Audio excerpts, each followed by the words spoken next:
In the past 48 hours, nearly 100 Labour MPs have called for the Prime Minister to resign. So the Prime Minister says we must have digital ID.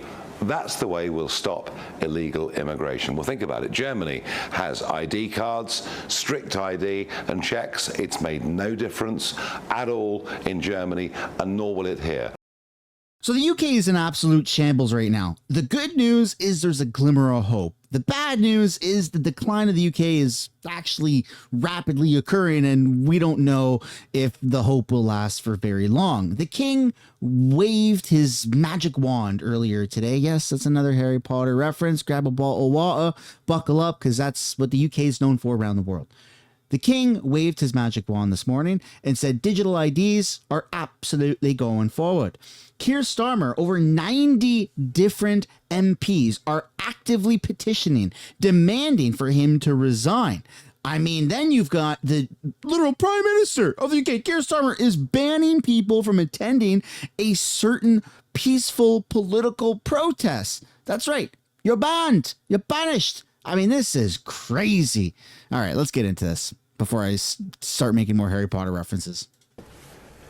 My ministers will also proceed with the introduction of digital ID that will modernize how citizens interact with public services. Ah, bloody hell. Bloody hell, Governor. I mean, it gets worse, but then it might get a little better. Keir Starmer tells MPs that he's a gooner? He called us orcs and goons. Mr. Speaker, I am a gooner, and so, as usual, she is less than half right. Okay. Then he begins to attack the official opposition, because that's what Keir Starmer does. It was brilliantly proposed by my honourable friend, the member for Bradford West. Members across the House will have read her remarkable new book. Her list of endorsements is truly impressive, reaching well over 100 members. At last, Mr. Speaker, a list that we could all get behind. Okay, so now it actually takes a bit of an ugly turn, but we're going to start off with the glimmer of hope. The leader of the Reform Party, Nigel, says this about digital IDs. So the Prime Minister says we must have digital ID. That's the way we'll stop illegal immigration. Well, think about it. Germany has ID cards, strict ID and checks. It's made no difference at all in Germany, and nor will it here. All that digital ID will be is a means of controlling the population, of telling us what we can and can't do, of fining the innocent. And didn't we see it all when we had the pandemic, when you had to have vaccine ID to travel, to do various things? Did that stop the COVID pandemic spreading? Did it? Hell, all it did was put cost and inconvenience on everybody else. I also worry about massive data banks being held by the government, being hacked by foreign governments, by private companies, by criminals. I do not see a single benefit to the government having digital ID other than them controlling what we do, what we spend and where we go. And we in Reform are wholly opposed to it in every single way. And the Reform Party is going to take down the Labour Party, which is Keir Starmer, and let's be honest, the Conservative Party, which is not so conservative. That's why the Reform Party, at albeit local level, right, the council election that just took place, they skyrocketed to like 700 or 1,000 different seats. It's insane. They completely took a chunk out of the Labour and the Conservative Party. So the Reform Party is actually here to stay and hopefully make a massive difference. Then Donald Trump gives advice to Keir Starmer as 90 Labour MPs, Keir Starmer's own MPs, are calling for him to resign. This reminds me of Justin Trudeau. It's phenomenal. Oh, this is where it gets poetic. Listen to President. Advice to Keir Starmer, sir. He seems to be on the brink. Well, my advice to him has always been open up your oil in the North Sea. You got one of the great oil finds anywhere in the world, and you're not using it. They're not allowed to use it. And it's one of the best in the world, among the best oils in the world. Open up your oil in the North Sea and get tough on immigration. Should he stay or go? Europe is being very, very hurt by immigration all over Europe. Should he stay or go? That's up to him. But I've told him from day one, you're getting killed on energy. You're windmilling your country to death. Open up the North Sea. You have one of the greatest sources of energy in the world. Open up the North Sea. The pressure is from 9. Okay, so the pressure is coming from 90 his own MPs within the Labour Party. I mean, this is going to trigger a vote of non-confidence, and it's going to give the boot to Keir's. Let's have a listen. We're also hearing from the SNP that they are going to force a vote on the Prime Minister's future in an amendment to the King's speech. There will be that debate this afternoon. Are you hearing any more from the Scots Nats? Yeah, this is something that the Scottish Nationalist Party will do to embarrass the government, quite frankly. It is overwhelmingly unlikely that any large number of Labour MPs at all would vote against their own government, would vote no confidence in the government, would vote against the King's speech. That seemed to be a confidence motion if you're to vote against the King's speech, and it would mean surely that any any Labour MP who voted with the SNP on that would lose the whip and therefore lose their important role in any future leadership contest. Of course, if you're but they no longer care. That's how bad this has become. And honestly, this happened in Canada, and eventually it did lead to Justin Trudeau resigning, right? So now we're seeing this play out again over in the UK, and it's inevitably like, if I were a betting man, which I'm not, but if I were, and this isn't financial advice, I would be putting the chips on Keir Starmer resigning or getting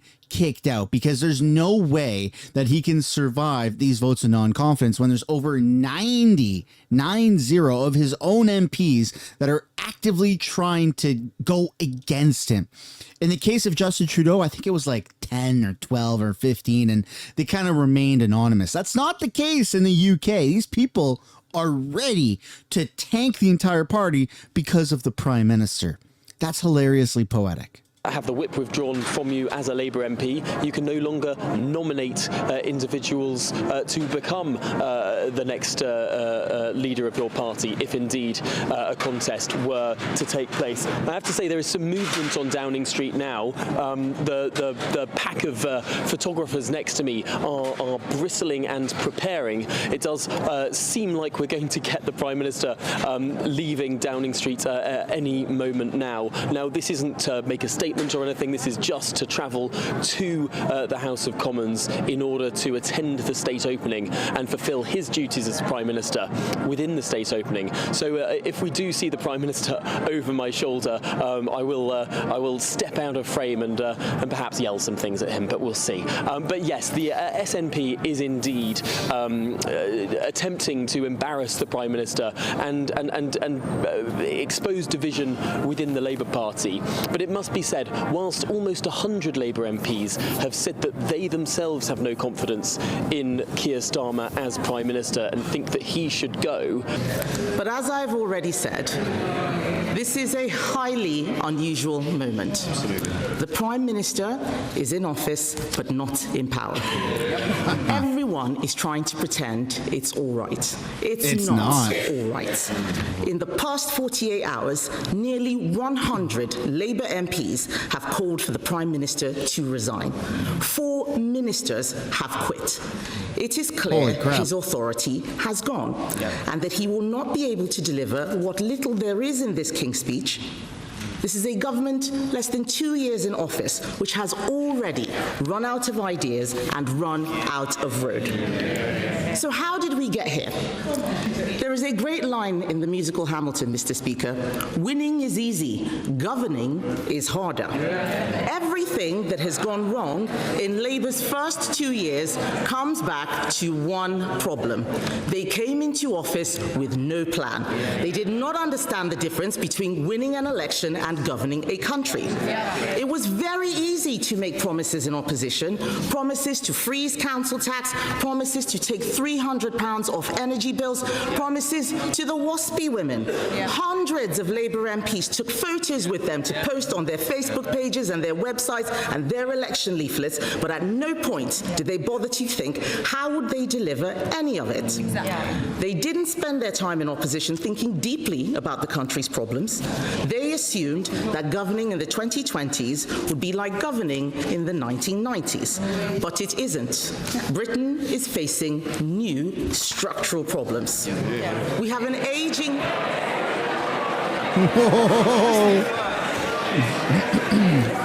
Might help you. Might learn that. Mr. Speaker, they'll shout at me. I know they can't wait to get back to their plotting, but it's quite important that we hear what is going to be said.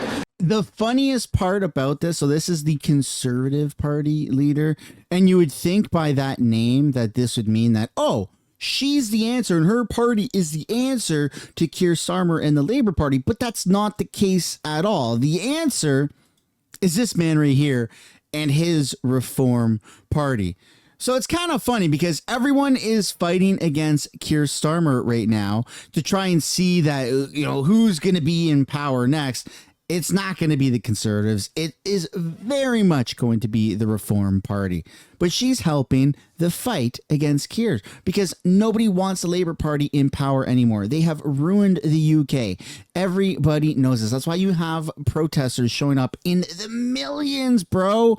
The millions, not the thousands, not the hundreds of thousands, the millions, like 2-3 million people are showing up to these protests because the UK has been invaded. They've ruined it, and they're still trying to ruin it. And I'm pretty certain that the Conservative Party that you're seeing right now on camera is also going to contribute to they're soft conservatives. They're not true conservatives. The answer is the Reform Party. We saw the massive election win with the councils. Next up is bringing that to Parliament. So everybody's turning their back on Keir Starmer and the Labour Party, rightfully so. And it's only working to help the Reform Party in the long run. Because we have an aging population, a falling birth rate, and a welfare bill that is spiraling out of control. We have an information revolution in the shape of AI that threatens to unravel the world of work as we know it, and the cost of energy is driving industry out of the country. Labour were taken by surprise that we are living in a more competitive and increasingly hostile world. Their manifesto was just a set of misleading promises. They promised no new taxes on working people. Fail. They promised to crack down on illegal immigration. Fail. They promised to tread more lightly on people's lives. Epic fail. They made promises without knowing how anything works. Let's look at Well, that's what the Liberals do. They promise and they promise and they promise. And look at them sitting there in the front row. Keir Starmer is so pissed. Man, he's got like 2 weeks left in power before all of this totally implodes. And then for those who didn't know, Keir Starmer announces that he's banning people, like actually banning people with real repercussions from traveling to attend Tommy Robinson's Peaceful Patriot rally. He's smearing them as far-right extremists. I mean, this is crazy that this is even happening. You saw this in Canada and people just kept protesting. I mean, this is what happens when radical left-wing governments try to stop free speech, try to stop freedom of movement. It backfires horribly. And you'll see it again on Saturday at a march designed to confront and intimidate this diversity and this diverse country. That is why this Labour government will block far-right agitators from travelling to Britain for that event. Because we will not allow people to come to the UK to threaten our communities and spread hate on our streets. These people are so fucking stupid. I mean, look, if I go to India, which I don't plan to, okay, let me be clear about that. But if I go to India, that doesn't make me an Indian. In fact, they would reject it and they'd say, go home, you're not one of us. That's what would happen. If I go to China, that doesn't make me Chinese. That makes me living in China, right? But it doesn't make me Chinese. But that logic doesn't apply to other predominantly white nations. You move to the UK, you're not a foreigner. Now all of a sudden, you have to be called somebody from Britain. I'm English, of course. Yeah, I moved from Somalia or whatever the hell, or India, and that makes me now I'm part of, I'm part of the UK. I'm English, just as English as everybody else. And that's just not how it works. It happens in America, it happens in Canada, it happens in predominantly white nations. And then if you call it out, if you say, hey, whoa, what's going on here? You're called a racist. But you know what? That word barely has any meaning anymore because it's so overused. It's annoying. And it's not racism to say just because you move to a country doesn't make you a member of that country the same way that people that were born there. It takes a lot of time to be considered one of them. And it's not based off of the color of the skin. It's based off of how you present yourself, language barriers, things like that. Are you a part of the culture? Do you even know the country that you're choosing to live in? The UK has been invaded. That's been very clear. And it's not racist to say that. And the Reform Party is trying to take the UK back. So if you're from the UK, how do you feel about this? If you're an outsider looking into the UK, how do you feel about this? Do you think it's possible? Do you think that Keir Starmer is going to be hitting the curb quite soon? Personally, I think that, his fate is sealed. I think that he's just like Justin Trudeau and that his time is coming to an end.